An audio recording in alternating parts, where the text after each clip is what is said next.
இயேசு உங்களை நேசிக்கிறார். பிரியமானவர்களே, இந்த நாளில் ஆண்டவர் நம்மளோடு பேசும்படியாய் வேதத்திலிருந்து சில வசனங்களை கூட வாசித்து நாம் அறிந்து கொள்ளக்கூடிய நம் வாழ்க்கையில் அனுதினமும் கடைபிடிக்க வேண்டிய காரியங்களை ஆண்டவர் ஆசீர்வதிப்பதற்கு நாம் செய்யக்கூடிய காரியங்களை ஆண்டவர் நம்மளோடு இடைபடுவாராக. அது சங்கீதங்களின் புஸ்தகம் 34வது அதிகாரம். தாவீது அபிமெலேக்குக்கு முன்பாக வேஷம் மாறின போது அவனால் துரத்தி விடப்படுகையில் பாடின சங்கீதம். தாவீது ராஜா சவுலுக்கு பயந்து ஓடிக்கொண்டிருக்கும் பொழுது ஒரு தேசத்தின் வழியை கடந்து செல்ல வேண்டியது இருக்கிறது. ஒருவேளை தாவீது என்பதை அறிந்து கொண்டு அவர்கள் நிமித்தம் துன்பம் வருமோ என்று சொல்லி அவருக்கு பயந்து எழுதின ஒரு சங்கீதத்தை தான் இதை நாம் வாசிக்கிறோம். பிரியமானவர்களே, அப்பொழுது அவர் வேஷம் மாறி ஒரு பயம் வாழ்க்கையில் அவருக்கு சூழ்ந்து கொள்ளுகிறது.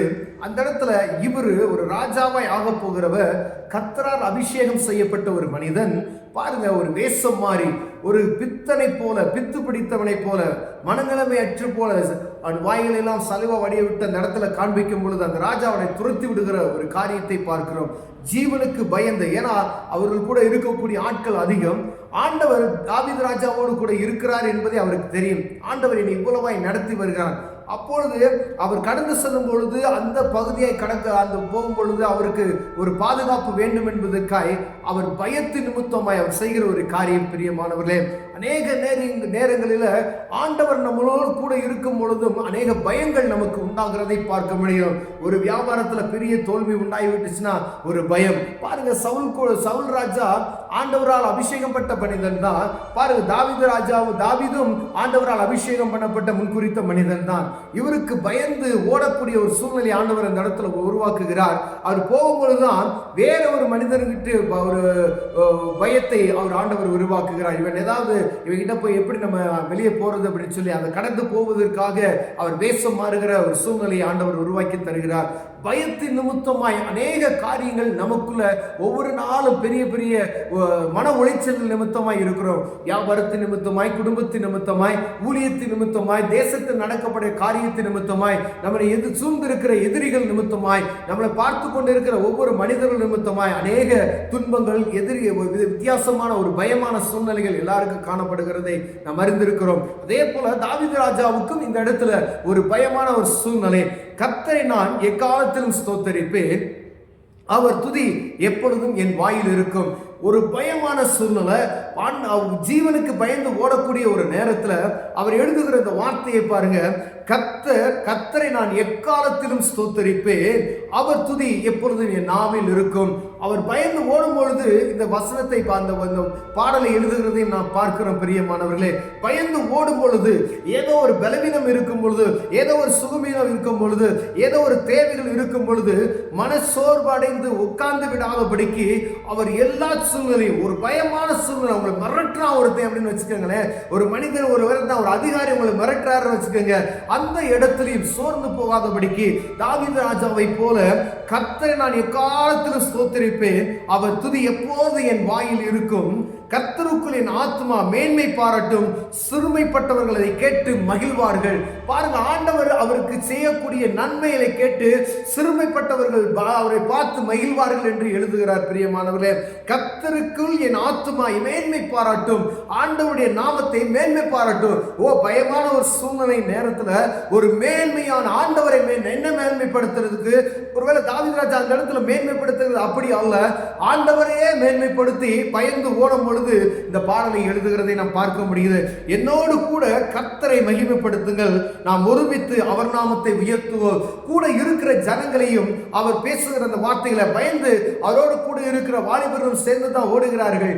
அப்பொழுதுதான் பாருங்க, என்னோடு கூட சேர்ந்து கர்த்தரை மகிமைப்படுத்துங்கள், நாம் ஒருமித்து அவர் நாமத்தை உயர்த்துவோம். ஒருவேளை எந்த சூழ்நிலை நம்ம இருக்கிறோமோ கூட இருக்கிறவர்களையும் துதிக்க வைக்கும்படியாக அவர் பிரயாசப்படுகிறதை நாம் பார்க்க முடிகிறது.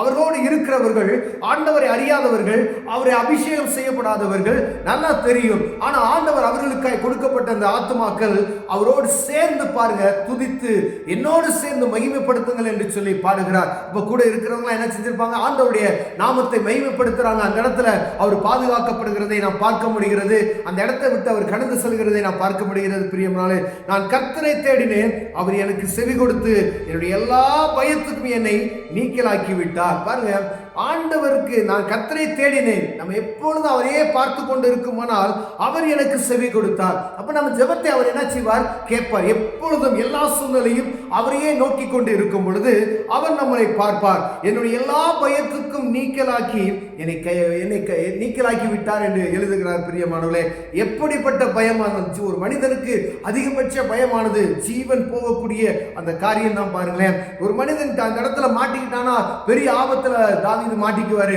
அப்பதான் சொல்றாரு, கர்த்தரை மகிமைப்படுத்துங்க, என்னோடு கூட நான் எப்பயும் கர்த்தரை ஸ்தோத்தரிப்பேன், அவரை நான் எப்பயும் இருதயத்தில் நான் மேன்மைப்படுத்திக் கொண்டே இருப்பேன் என்று சொல்லி ஆண்டவரை உயர்த்தி அவர் பாடுகிறதை பார்க்க முடியுது. அப்போது அந்த பயத்துக்கு நீக்கலாக்கி என்னை மீட்டுக் கொண்டார் என்று சொல்லி எழுதுகிறார். பிரியமான, ஒருவேளை பயமான சூழ்நிலையும் கூட நம்மளோடு நமக்கு ஒரு முக்கியமா நாம் அறிந்து கொள்ள வேண்டியது, பயமோ பலவீனமோ ஏதோ ஒரு காரியம் நம்மளை துன்புறுத்துகிற, ஆண்டரை விட்டு பின்படுத்துகிற சோர்வான இருதயம் வரும்பொழுது தேவ சமூகத்தில் அமராதபடி மனிதனை நோக்கியோ ஒரு மருத்துவரை நோக்கியோ பலவிதமான ஆலோசனைகள் நோக்கி ஓடாதபடிக்கு தேவ சமூகத்தில் அமர்ந்து அந்த காரியத்துக்காக தேவ சமூகத்தில் முறையிடும் பொழுது ஆண்டவர் அதற்கான விடையை நமக்கு தருவார். பிரியமானவர்களே, ஆண்டவர் அதுக்கான பதிலை நமக்கு உடனே கொடுப்பார். நம்மளோடு இணைந்திருக்கிறவர்களை சேர்ந்து ஆராதிக்க வைப்போமானால், நம்மளோடு கூட இருக்கிற ஒரு குடும்பம் இருக்கீங்க, 4 பேர் இருக்கீங்கன்னா அவர்களை இணைந்து செயல்படுவதற்கு நமக்கு ஒரு உறுதிப்பான நிலைமை வேணும். நம்மளோடு இருக்கிறவர்கள் என்ன செய்ய மாட்டாங்க? அநேக நேரத்தில் சேர்ந்து துதிக்க மாட்டார்கள். பிரியமானவர்களே, அப்பொழுது அவர்களை சேர்ந்து துதிப்பதற்கு, ஆண்டவரை மகிமைப்படுத்துவதற்கு நம்ம உருவாக்கி விட்டோம் அப்படின்னு சொன்னா நமக்கு எப்பொழுதும் ஒரு வெற்றியை நாம் பார்க்க முடியும். ஆண்டவருடைய நாமம் மகிமைப்படும் அந்த இடத்துல அவர் நமக்கு அற்புதம் செய்ய வல்லமையோராக இருக்கிறார். ஆபத்து நேரத்தில் என்னை நோக்கி கூப்பிடு, நீ எட்டாததும் பெரிய அறியாததுமான பெரிய காரியத்தை நான் உனக்கு செய்வேன் என்று சொன்னவர், அவரை நோக்கி பார்க்கிறவர்கள் ஒரு நாள் வெட்கப்பட்டு போனதில்லை என்று சொன்னவர், ஒரு பயமான சூழ்நிலை, ஏதோ ஒரு பயம், அநேக மனிதர்களுக்கு மரண பயம் வந்து சூழ்ந்து கொண்டு இருக்கிறது. அந்த மரண பயத்திலிருந்து நீங்க வெளியே வரணும்னா, மனிதன் நீங்க டாக்டர்கிட்ட போனீங்கன்னா மரண பயத்தை நீக்க மாட்டாங்க, நீங்க எந்த மந்திரவாதிட்ட போனாலும் மரண பயத்தை நீக்க மாட்டான். ஆனா ஆண்டவராக இயேசு கிறிஸ்து நீங்க வரும் பொழுது ஒரு மரண பயத்திலிருந்து ஆண்டவர் விடுதலை தருவார். பிரியமானே, ஒரு மரண பயம், நான் செத்து போயிருவேனோ அப்படின்னு பயம் உங்களுக்கு வந்து கொண்டு இருக்கிறதுனா தேவ சமூகத்துக்கு நீங்க போகணும். அதுதான் உங்களுக்கு அடையாளம். இயேசுவை நோக்கி பாருங்க, ஆண்டவரே இந்த மரண பயத்திலிருந்து என்னை தூக்கி போடுங்க என்று சொல்லி தேவ சமூகத்தில் முறையிட்டு அவரை பாடி நீங்க ஆராதித்து தேவனை மகிமைப்படுத்துவீர்கள். அந்த பயம் உங்களை விட்டு நீங்கி போவோம். பிரியமானவர்களே, கர்த்தர் உங்களை ஆசீர்வதிப்பார். கண்களை மூடுவோம், ஜெபம் செய்வோம். அன்பின் தகப்பனே, எல்லா பயத்துக்கும் நீக்கி எங்களை விடுவித்து பாதுகாத்துக் கொள்ளுங்க. ஆண்டவரே, தாவீதுக்கு நீங்க அந்த பயத்திலிருந்து விடுவிக்கும் பொழுது அவர் பாடின அந்த பாடல்கள், ஆண்டவரை எப்பொழுது நான் கர்த்தரை துதிப்பேன் என்று சொல்லி எங்களோடு இருக்கிறவரை சேர்த்து துதிக்கத்தக்கதான அனுக்கிரகத்தை எங்களுக்கு உண்டாக்கித்தாங்க. இயேசுவின் நாமத்தில் பிதாவே, ஆமென்.